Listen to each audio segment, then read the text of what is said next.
Hello guys, good morning, happy partners all over the world, and this is Coach Marjorie Josma, former OFW from Kuwait, 25 years old at isang single mom at isa sa mga napauwi for good ng sobrang ganda ng sistema ng grupo natin, which is Royals International Empire.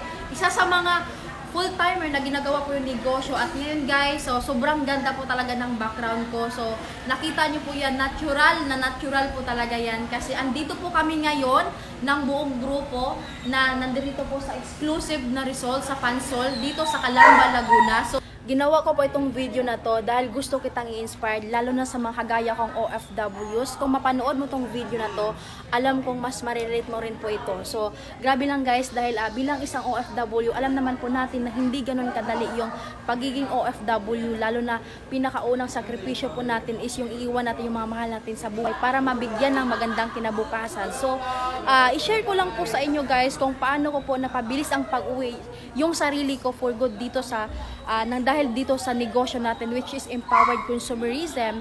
Dahil po sa ginawa ko lang din po itong negosyo na to, nakilala ko lang din po ito part-time. So grabe po guys, kasi ang nag-invite lang din po sa akin dito is hindi ko po kakilala, through Facebook lang din po kami nagkakilala. So imagine nyo guys na naalala ko pa dati na yung pinangpuhunan ko po dito is pinangutang ko lang talaga.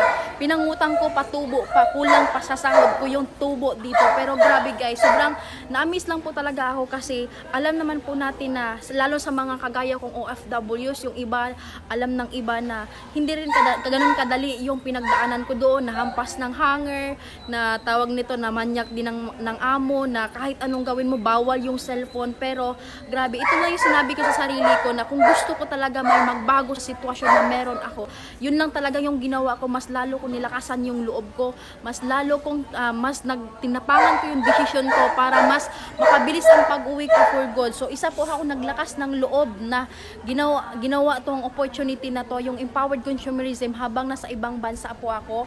So grabe guys, kasi hindi ko po to yun pinagsisihan. Yung pinangutang ko po yung pang-join ko dito, naalala ko before, yung pang-join ko dito at tumakas pa ako sa amo ko kasi hindi, kahit pagpapadala is hindi po talaga ako papayagan. So sabi nga, kung gusto may paraan, di ba?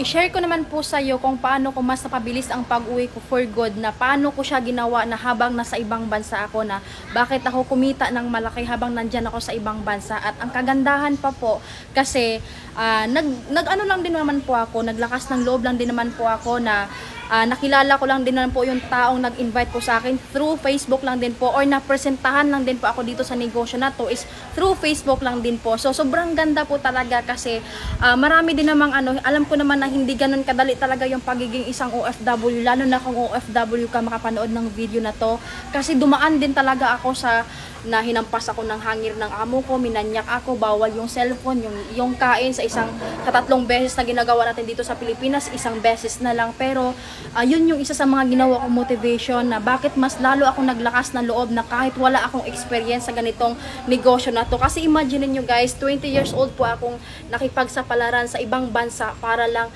mabigyan ng kinabukasan yung mga anak ko at saka yung pamilya ko. Pero grabe guys, kasi naglakas ng loob ako na ginawa to at sinubukan tong negosyo na to. So naalala ko pa dati, yung pinang-join ko dito sa negosyo na to is pinangutang ko pa at patubuan. So kung magkano yung sinahod ko before, mas malaki pa sa sinasahod ko yung patubo dito sa negosyo, sa pinautang sa akin na pera. Pero grabe guys, pati pagpapadala, sobrang din talaga, parang pagsubok din talaga, sinubukan talaga ako kasi meron ako isa sa mga na-realize talaga dito sa ginagawa sa negosyo po natin na isa sa mga yung mga bagay na hindi pala ibig sabihin, yung isang bagay na pag once na hindi mo siya nakuha is hindi ibig sabihin is hindi siya para sa iyo. Dinadaan ka sa maraming challenge na kung gaano ka rin talaga ka-deserve na makuha mo yung gusto mo.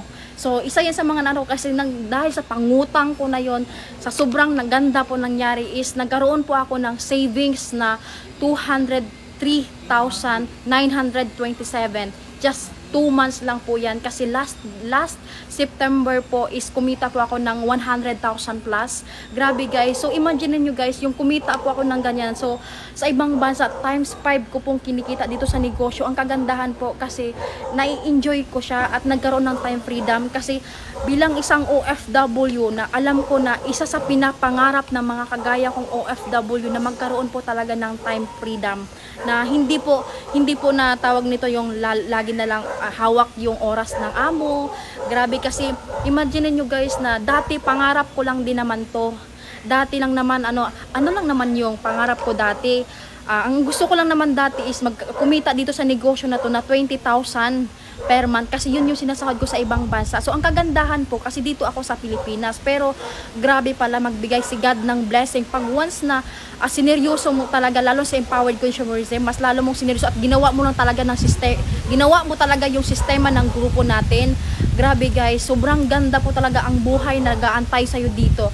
Sobrang nakakatuwa lang talaga guys kasi yung 100,000 ilang buwan kong pagtatrabahuan ko yon diyan sa ibang bansa.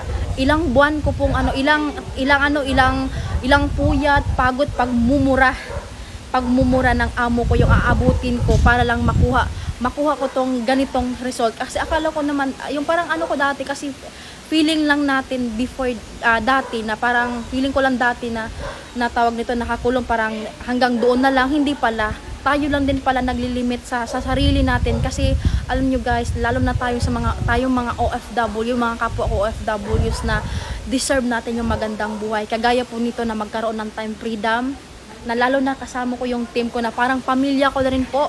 Kasi isa po sila sa mga tumulong sa akin kasi kung hindi rin dahil sa kanila, hindi rin dahil sa grupo na to, wala ako dito ngayon kasi sa sobrang ganda po talaga ng sistema. So ang masasabi ko lang po talaga sa mga kagaya kong OFWs na ginagawang part-time tong negosyo na to kahit sa ibang bansa, hindi po nababasihan kung ano tawag nito, kung full part-time mo siyang ginagawa, kung full-time attitude mo siyang ginagawa.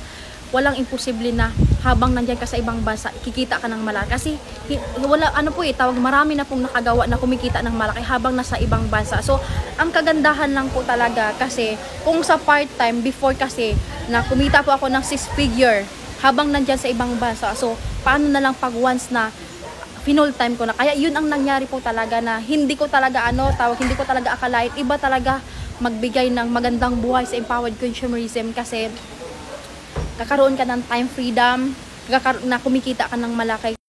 So ang kagandahan pa po nun guys kasi kung napapansin nyo po na dito sa inano ko po na picture na na-edit po dito sa sa income ko po sa DTC account ko na kumita po ako ng 203,927,000.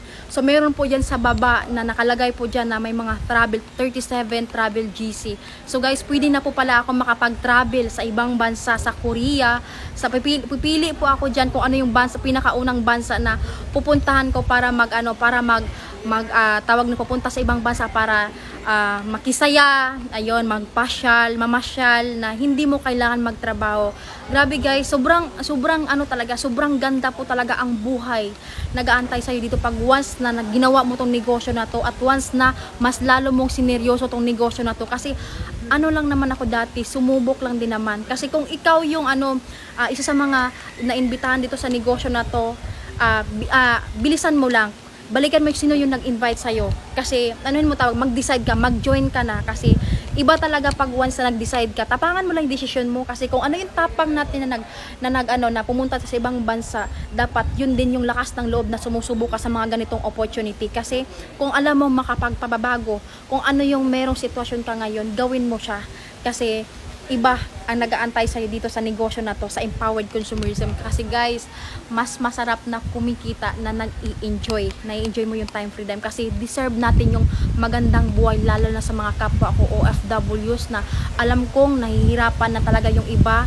May maganda yung trabaho, pero mabait yung amo, pero isa pa rin sa pinapangarap ng mga kabayan ko, kagaya kong OFWs na makasama yung mga mahal sa buhay, na magkaroon din ng ganitong time freedom. 'Di ba po? So, thank you so much po at sa lahat po ng mga nakapanood ng video na to. So, I hope na na-inspired ko po kayo dito sa ginawa ko pong video na to guys. So grabe po talaga guys kasi sobrang sarap po talaga ang buhay na dito ka sa Empowered Consumers, lalo na sa nasa tamang grupo ka.